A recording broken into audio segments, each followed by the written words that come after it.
The Texans kick off March with some major moves. So for the next couple of days, we have to talk about the ramification of trading Tytus Howard to Cleveland, but also trading for David Montgomery. What is Nick Caserio's plan?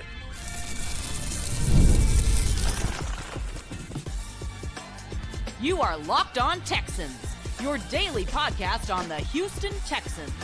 Part of the Locked On Podcast Network, your team every day. Battle Red Nation from H-Town to your town. Today's episode is for Texan fans all around. Fun and important show lined up for you today on this Tuesday edition of the Locked On Texans podcast. The Houston Texans have finally moved on from Jimmie Ward. What does that say about the now and the future? But also we talk about now and future moves. Last week I talked about David Montgomery and the potential of him being in the Houston Texans jersey. Well, now that is no longer potential. That is absolutely the reality. Now we have to look at the new backfield with David Montgomery, Woody Marks. What does that mean for the now and the future? But Titus Howard, although we'll go to the end of the road. Tytus Howard is a Cleveland Brown. He is no longer a Houston Texan. So for Houston, that's scary. That is very scary in a lot of ways. So that's what we're going to start today's show with. But shout out to my everydayers from the Himalayas for making the Locked On Texans podcast your first listen of the day and for being a part of the Locked On Podcast Network. And also, I just want to take time to just shout out you guys for making this show worthwhile. I'm your Texas Credential Media member and football analyst, John Hickman. Houston kicked off March by trading the last Bill O'Brien disciple, Tytus Howard, to the Cleveland Browns in the middle of crawfish season for a 2026 fifth-round pick. Houston takes on $23.6 million in dead cap per the move. Also, that trading Tytus Howard, also frees up $4.2 million in cap space. 2025 was Howard's best season since entering the league. I thought he was borderline playing at a Pro Bowl level, only allowed a 4.8% pressure rate per next-gen stats. But in back-to-back seasons, the Houston Texans elect to move on from their best offensive lineman in 2025 with Tunsil and now with Howard. Both were up for contract extensions at the time of being traded, and both receive a contract extension upon arriving to their new team. In the case of Tytus Howard, before I get to the ramifications and what's to come, in my opinion, let's just put this out there. Howard was due $27 million this season and wanted to re-up. He wanted the contract extension. And with the Browns, he'll get what he wanted. 3 years, $63 million with $45 million guaranteed in new money. I think this indicates a few things. Houston wanted to give Howard a chance to go somewhere to get another contract extension. That said, this is extremely dangerous. In the next 2 weeks, Caserio's efforts to rebuild this offensive line will make or break the season, ladies and gentlemen. On one hand, similar to the Laramie Tunsil trade, this is Houston's attempt to become a more physical team in the trenches, to be a better run-blocking team. And as serviceable and versatile Tytus Howard has been for Houston these years, Houston's rushing success rate has been at the bottom of the league since entering DeMeco's first year as the head coach. I do think the difference between Tunsil and Howard in their last season for Houston is I don't think Tunsil raised the level of play of the offensive line like Tytus Howard did this past year. But on the other hand, since 2021, Caserio has only hit on one drafted offensive lineman. That's Ursary. On the squad show, we talked about Houston inquiring about Trent Williams, and I was against it simply based on needs versus wants. Well, now without Howard, another starting tackle spot is an absolute need. And in some ways, without Howard, that's a tackle and guard spot to fill. This was Houston's back against the wall. And it's a fair question to ask whether or not Caserio can rebuild an adequate offensive line. So, like I said, on one hand, you make this move because you want to become a more physical team. You want your offensive line to have that physicalness about themselves. You want them to be able to blast guys out the line of scrimmage, especially on the inside. But just you want to change the character and how the offensive line is viewed internally and externally. But on the other hand, the guy that got to put the offensive line together, do you trust him to do it when he's missed so many times? And the room currently looks like Ariante Ursery, Jake Andrews, Jared Patterson, Blake Fisher, Jared Kingston, City So, Eli Cox. That is not an offensive line to respect or think, oh, this unit can protect Stroud or create rushing lanes. A dangerous game moving on from Tytus Howard this year that Caserio is playing. Stroud has to be looking at this situation in utter confusion. I mean, he mentioned not having to be Superman and how hard it was for him to adjust to that role. And if Houston doesn't figure this offensive line out, it's going to be bad. Since the arrival of CJ Stroud, young center, first-time play caller twice, the Kenyon Green experiment, trading away Tunsil, and now Howard, the lack of continuity could break this young man. It could. That's why this is a dangerous game. Yeah, the money you free up for now and later will help with future extensions, which is a large part of this, by the way. This was absolutely a money move. But will the assessments to rebuild the offensive line for a third season in a row pan out? It's a tough challenge ahead. Now, Houston didn't only trade Tytus Howard, but they also traded for David Montgomery. I love this trade for so many different reasons. I can't wait to talk about it. Before we exit out this segment, it's important to look at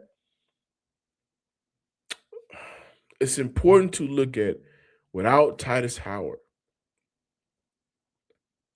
Like last year, it took a lot for Stroud to, I think, adjust to and trust Ariante Ursery and adjust to not having Laremy Tunsil out there who protected his blind side for his first 2 seasons of his young career.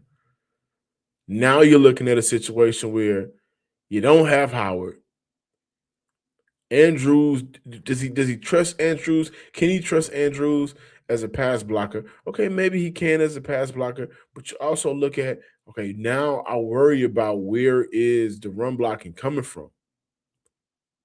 And Tytus Howard wasn't the greatest of run blockers. And this is why it's kind of like this whole situation is dangerous because for Nick Caserio, you have to replace center. Ed Ingram is a free agent. What are you going to do at left guard? Right? Now right tackle is a problem. And obviously the plan has always been for Houston to hit free agency hard. Hit it hard, get vets in here. But if you do not hit on the right vets, and if those bigger names, and not only bigger names, but more prominent offensive linemen that are available currently when free agency starts, that are good at their job, if other teams scoop them away, then that's going to force Houston to either A, go bargain shopping again, like they did last year with Lincoln Thomason and in some ways Ed Ingram, go bargain shopping, or they're going to have to rely on another young offensive lineman. And I don't think Houston has the quarterback to reshuffle the offensive line and trust that it won't impact the quarterback in a negative way. I don't think Houston has a quarterback, at least as of right now, in his young career for CJ Stroud. Can CJ Stroud command more from the offensive line? I'm not sure if he's there yet. What made Howard, Tunsil, what made those guys so good is, hey, Stroud, don't worry about it. Like this was Titus Howard's first year as an outright leader without Laremy Tunsil, and in many ways, he did a great job. I thought in many ways he was a better leader of the line than Laremy Tunsil. But when you're operating in this quote-unquote championship window and you're shuffling all these pieces around for back-to-back seasons, and this guy hasn't had a left guard that can save his life consistently the first 3 years of his career, that calls on either the team to just be perfect in replacing these players, or the quarterback being such a leader, commanding excellence to where he's looking at mistakes during practice and saying, no, this is going to get us killed in the regular season. This is going to hurt our run game in the regular season. This is going to hurt me in the regular season. Let's run it again. Let's get it back together. Let's go over this play one more time, twice if needed. Do you feel like that C.J. Stroud in the absence of Titus Howard? Not sure. So that's why the pressure is absolutely on Nick Caserio, Cole Popovich, who's in that room now, who's going to evaluate offensive linemen in the draft and also free agents, Nick Caley. The pressure's on those guys to figure this offensive line thing out. Because if they don't, I wouldn't be able to blame C.J. Stroud and his representatives if they say, hey, man, look what you've done for me the first 4 years of my career.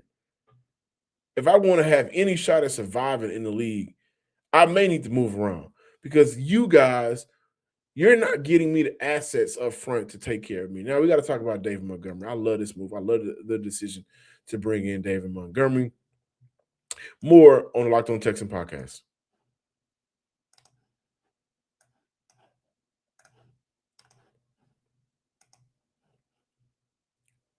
But it's also important to look at, it's that time of year. It's tax time. But for a lot of us, the old way of doing taxes is, it's a lot. Trying to book an appointment, that's not the most convenient.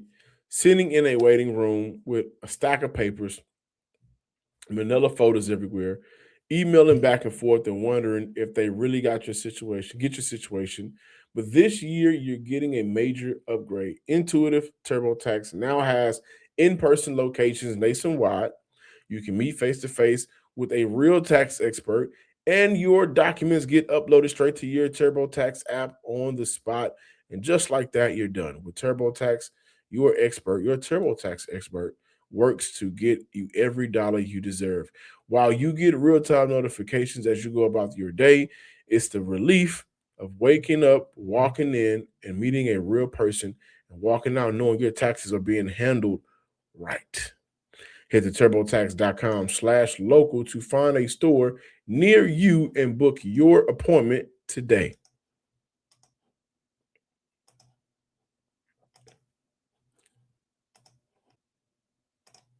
Hey guys, free agency is here, and so are we.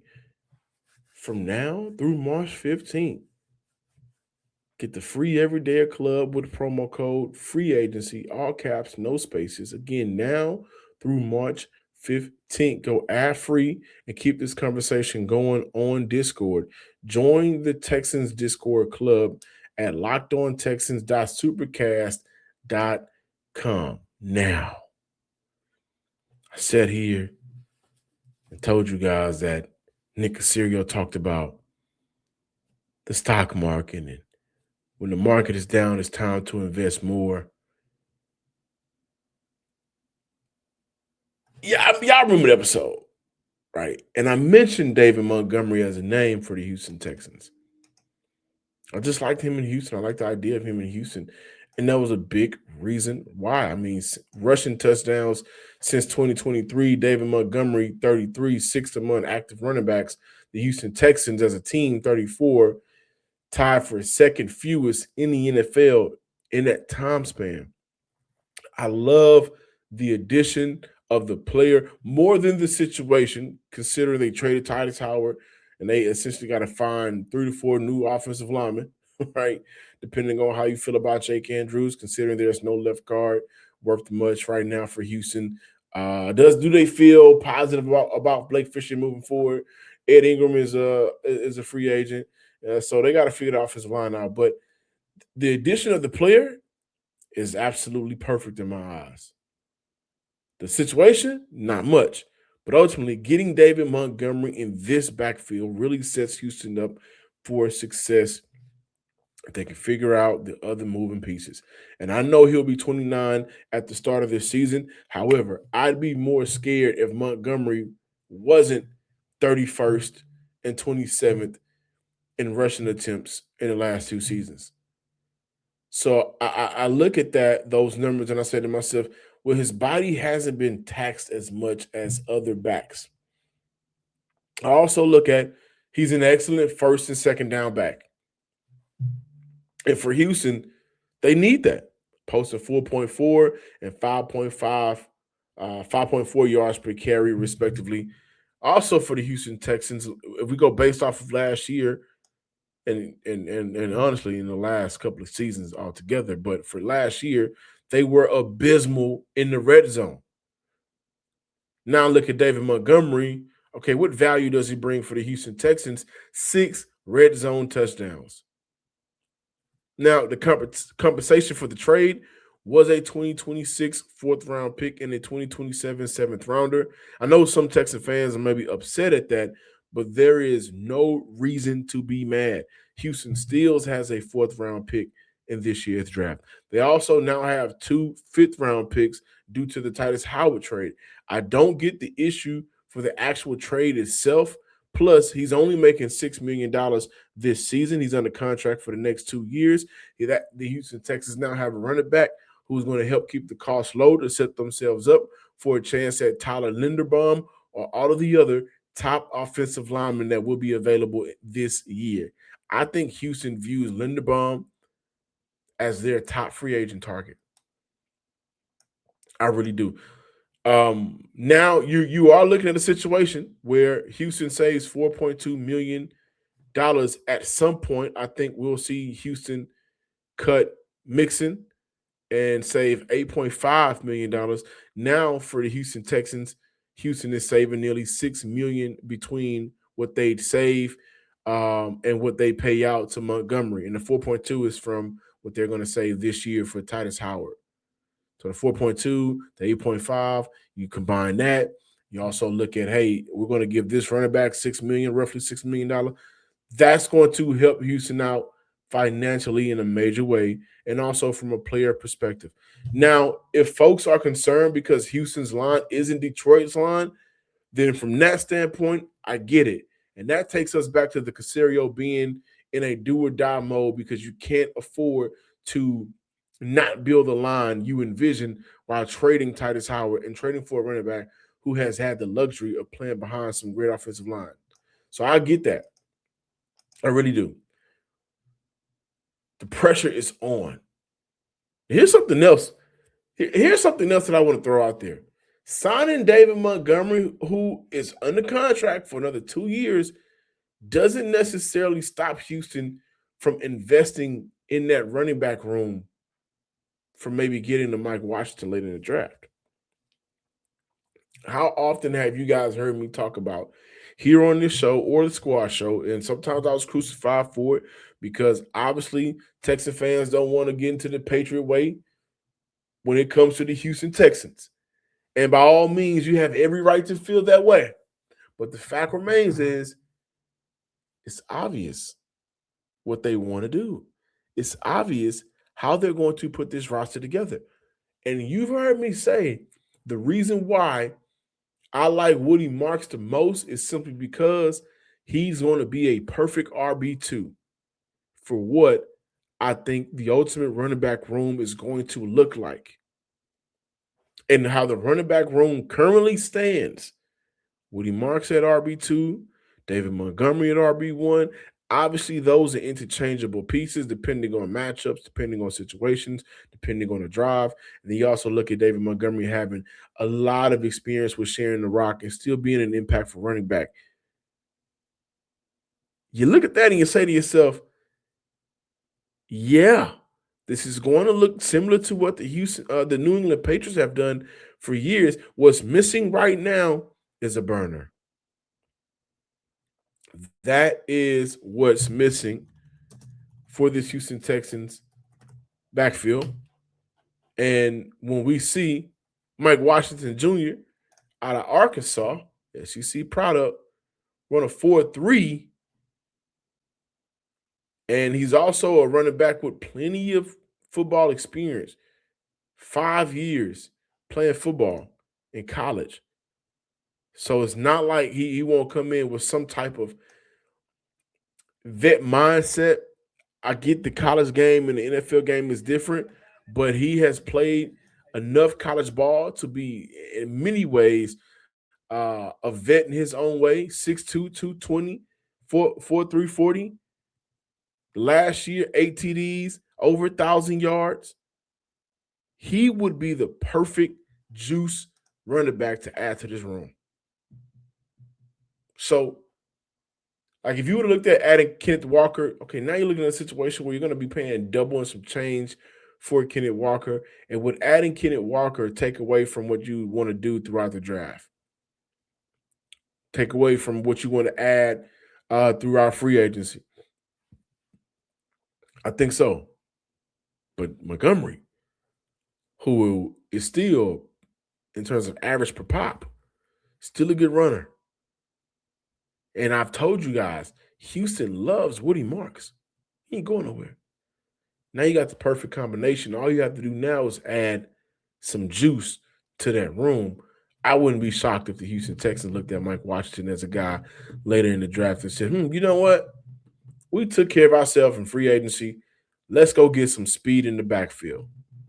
Let's see. But Jimmie Ward is now out of Houston, right? That's important to talk about. And also in the next couple of days, we have to look at these trades a little bit more in depth as well. Like, how is this really going to impact free agency and the draft? And what's some names out there that can make sense for Houston? The only reason why I want to bring up Mike Washington is because I look at him and I say to myself, there's some speed there. And I know that Kaylee has implemented a lot of what they did in his time in New England, from his time in New England last year in the running game. So I wouldn't be shocked. But Jimmie Ward released. Let's talk about that to close out today's show.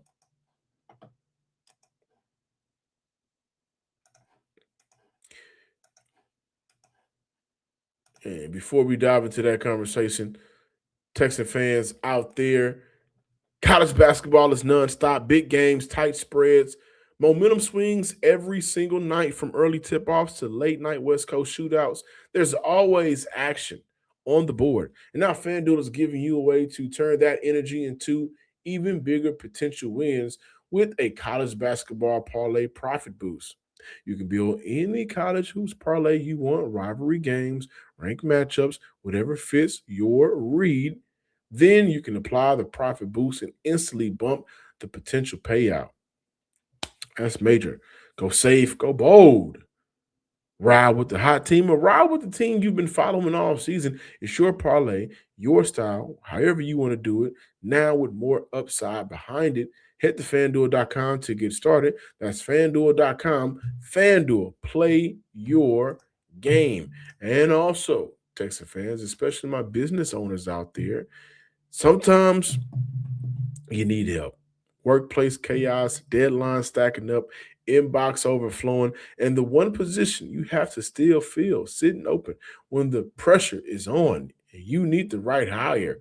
The job is for sponsored jobs. Indeed, sponsored jobs help you reach the people who actually fit what you're looking for, skills, experience, location, so you're not just hoping the right candidate stumbles across your post. So if you're hiring, spend less time searching and more time interviewing candidates who check all of your boxes with Indeed sponsored jobs. Less stress, less times, more results. When you need the right person to cut through the chaos, this is a job for sponsored jobs. And the listeners of the show will get a $75 sponsored job credit to help get your job the premium status it deserves at Indeed.com/podcast. So just go to Indeed.com/podcast right now and support our show by saying you heard about Indeed on the Locked On Texans podcast. Indeed.com/podcast. Terms and conditions apply. You need to hire.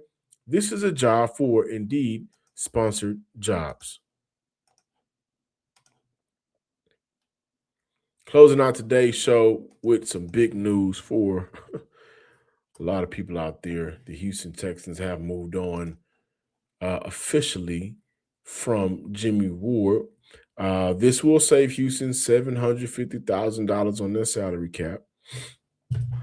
So now you're looking at the Houston Texans no longer having Jimmie Ward, Tytus Howard.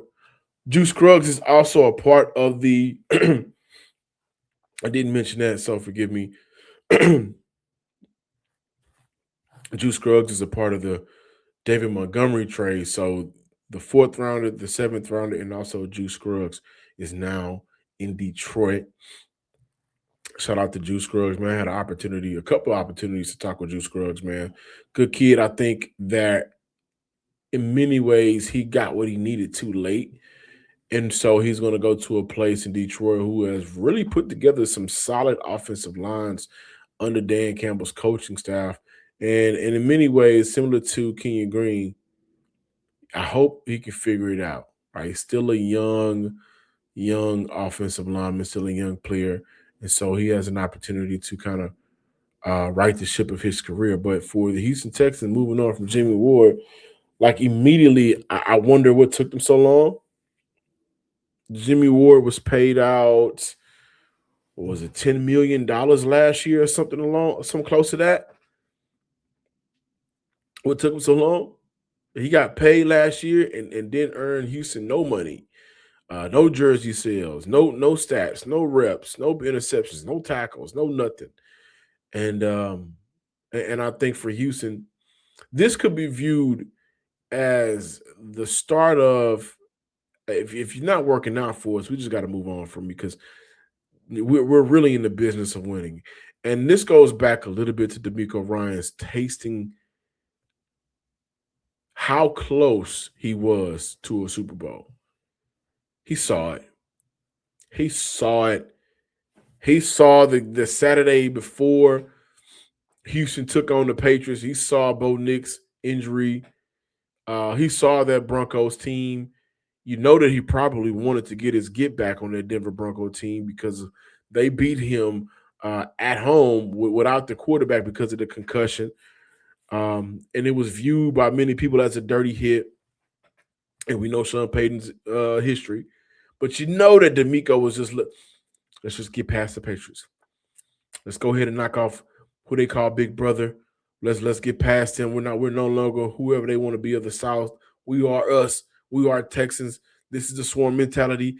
And he was so close of getting something that no other coach in Texans history has been able to capture. And that's an AFC championship appearance.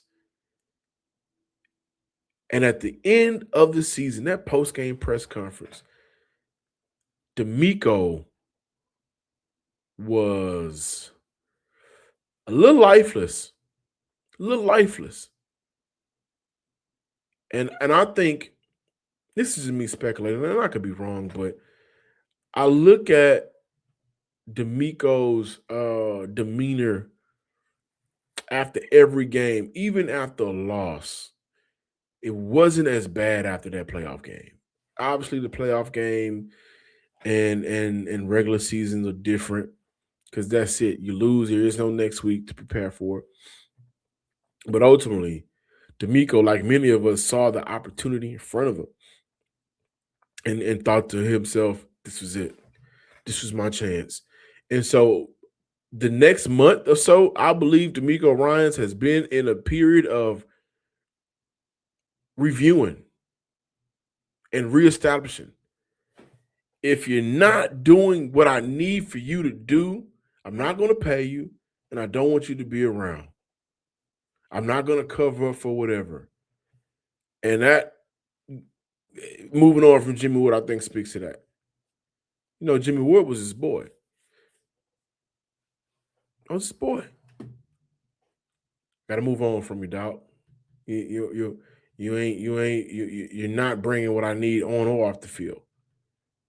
Trading Titus Howard. Titus, I appreciate you. Got to move on from you, big dog, just like I did Laramie Tunsil last year. What I need from my offensive line, I can't pay you for it because you haven't shown the ability to do it. And again, I think in many ways for Titus Howard, it's kind of unfair because it's Houston's fault that he didn't get a Pro Bowl nod, if you ask me, because he had to switch from tackle to guard. I mean, but this was by far Titus Howard's best year. And if you would have left him out at tackle, we would have been able to see some love around the league. But things happen. Same with Joe Mixon. Right now, technically, Joe Mixon is still under contract. And unless something crazy happens to where the running back room looks like Woody Marks, Joe Mixon, and David Montgomery, which would be intriguing, by the way, Joe Mixon's going to be out of here. This is an indication that we are going to get better. It's going to be an uphill battle, though, because everything the Houston Texans need to fix, they need a new tight end, right? They need a right tackle. They need a guard. They need 2 guards. They need a new center. You got to fill those voids. You got to get players back, like an EJ Speed. What's going to happen with Sheldon Rankins? They're still going to view the draft as the draft that they can go get them a D tackle, which they haven't done. They haven't drafted a high D tackle yet under DeMeco Ryans. Now that I think about it, they drafted Marcus Harris late, maybe another D tackle that I may be forgetting, but it hasn't been a premium pick. It hasn't been a top 100 pick. So, yeah, Ward is out. Ward is out. This also leaves Houston, as it did before, but with Ward, this puts Houston in a position where they have to upgrade at safety. They got to bring in a player that can play safety at a high level, and we'll see how they do that. Will they be drafted? I think it will be the draft or free agency. Thank you for watching today's episode of the Locked On Texans podcast. Please be sure to subscribe, like, and comment on YouTube and wherever you listen to your podcast. And follow me on Twitter at John_Hickman12 and also on Instagram at SomeSportsGuy. Until next time, ladies and gents, Texas fans across the nation, peace.